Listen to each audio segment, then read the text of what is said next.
Welcome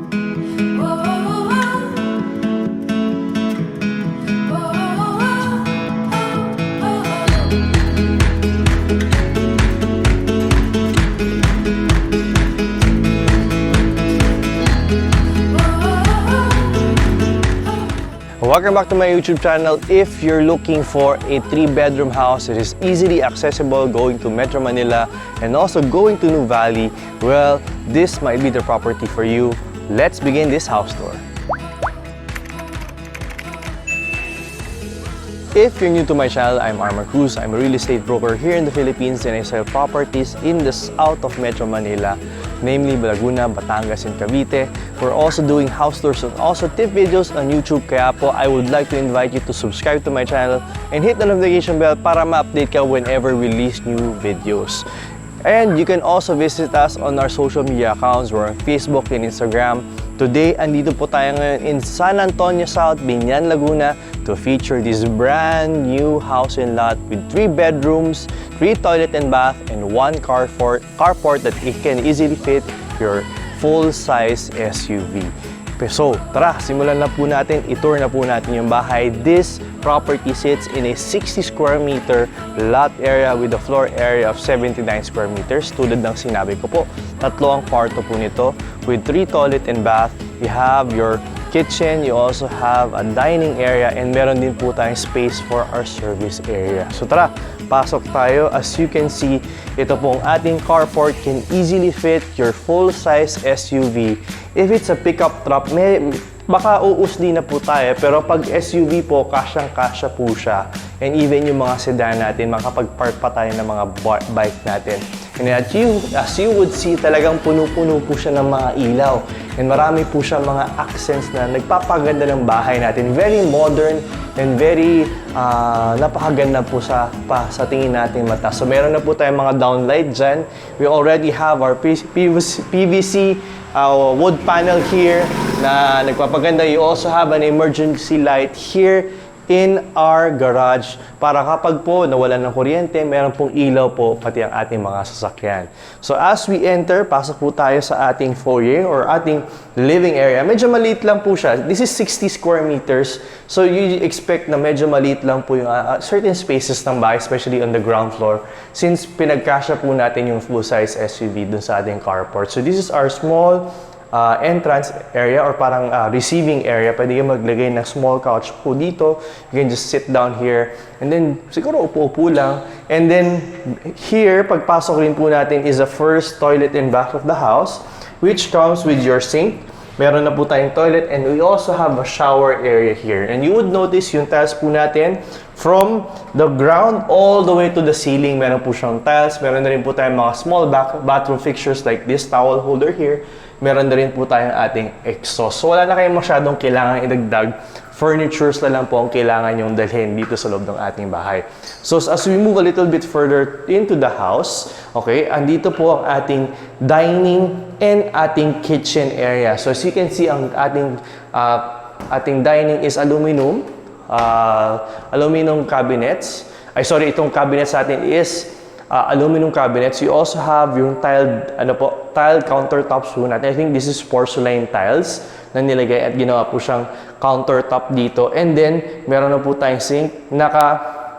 Lubog na po siya. So, para po mas madali po magpunas at maglagay po ng mga tubig. Kaya na magpunas ng tubig papunta po dun sa ating sink.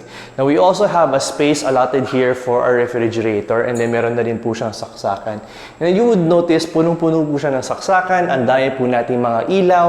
We already have a range hood included in the sale of this property. Cooktop na lang po ang kailangan o kaya stove yung kailangan natin. We also have this ceiling fan included in the sale. As you would notice, talagang marami na po siyang mga nakadagdag or nakasama sa pagbili po natin ng properties. You also have ito pong area na to for our dining area. It can easily fit your 4-seater dining table. Pwede rin po maglagay ng 6-seater. Now, you would notice you have a 4-glass sliding glass door with the view of the outside. So, pwede actually, kung medyo nasisigipan po kayo dito sa loob or dito sa gitna natin, you can actually transfer yung kusina natin dito sa loob so that you can make space for a living area or you can make space for a bigger dining area. And ang maganda po dyan, you have a view of the full view of the outside. Meron na po tayong lababo dito sa likod. You can already do your laundry and yung mga other na pwede natin gawin. Okay, so tara, akit tayo sa second floor. Welcome to the second floor. Dito po we have 3 bedrooms and 2 toilet and bath. And important to note that we also have an emergency light na nakapwesto po dito sa taas na whenever po magkakaroon ng brownout. Hindi ko naman po sinasabi nag-brownout po dito kasi I live within this area or malapit dito sa subdivision na to. And I can say okay po ang ating flow ng electricity and we don't have problems. So this is the first bedroom. Yung first bedroom po natin can fit your semi-double bed or even your single bed or yung single bed natin na double deck. So especially if marami po or big size family po kayo or the rise would yung need would arise na medyo mas marami po kailangan po yung i-house dito sa property, pwede naman po kayo mag-double deck. And papansinin po, sobrang dami po natin mga saksakan or mga plugs or mga outlets. And then, ang dami na po natin mga pin lights na included po sa sale. Importante rin makita na ito pong door natin, it's solid wood door po siya. Hindi po siya yung flush door na nakikita natin na manipis lang or magaan. Talagang kahoy po siya na buo and maganda po siya. Okay, let's proceed with the second bedroom. So, we're here in the second bedroom of the property. Almost identical, mas maliit lang ng konti ng size. So, I'm imagining ang kasya po dito siguro yung ating single bed or medyo slightly bigger compared to single bed. Again, marami po ulit siyang saksakan. You also have your pin lights. Meron na rin po tayong mga screen na nakakabit dun sa ating mga bintana para hindi nyo na kailangan i-adjust. So, good size naman po siya. Pwede kayo mag-double deck kung gusto nyo. Kasya na rin po yung ating full-size cabinet. So, right beside this bedroom is the first toilet and bath dito sa second floor, which is also a good size. Kompleto na po siya with your bathroom fixtures. You also have your shower, your toilet. Meron na po siyang exhaust, meron na siyang sink, and meron na rin po siyang toilet natin. Now, let's proceed to the favorite part of everyone, the master's bedroom.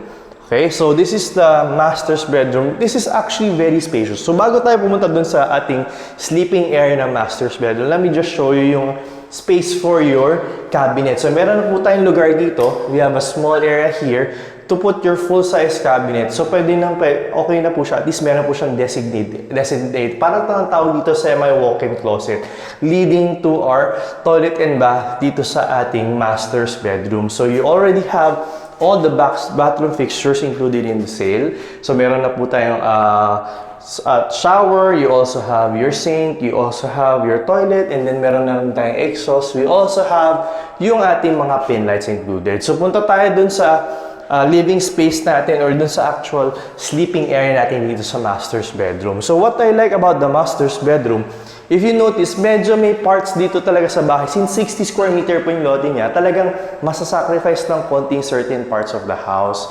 It's because, syempre, if you want to play at this 4 million range na mga properties, talagang maliliit na lang yung available natin. So kaya po, I would suggest kung naghanap ka ng property, magmadali na kayong kumuha kasi lumiliit na po at lumiliit. So this is our whole sleeping area for the master's bedroom. And you could see, maluwag po siya.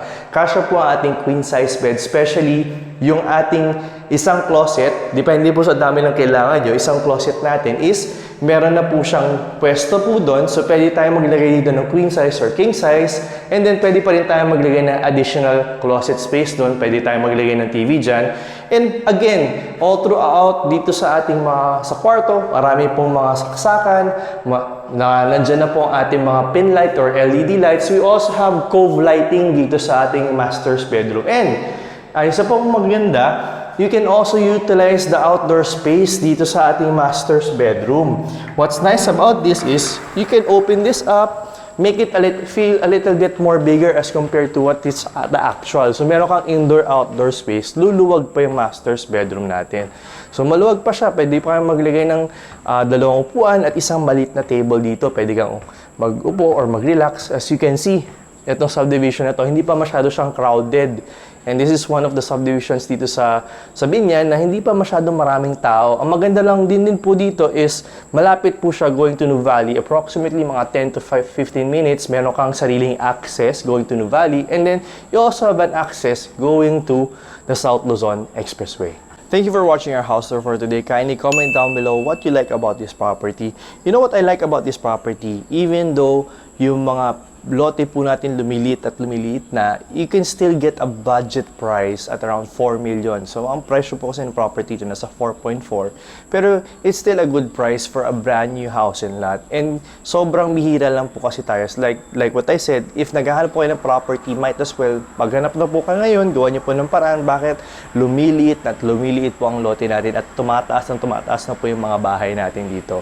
Kaya po, I'm inviting you to go for a site visit, see this property in the actual, or you can invite me for an online presentation. You can contact us in the contact information posted on the screen. Nandyan lang po yan.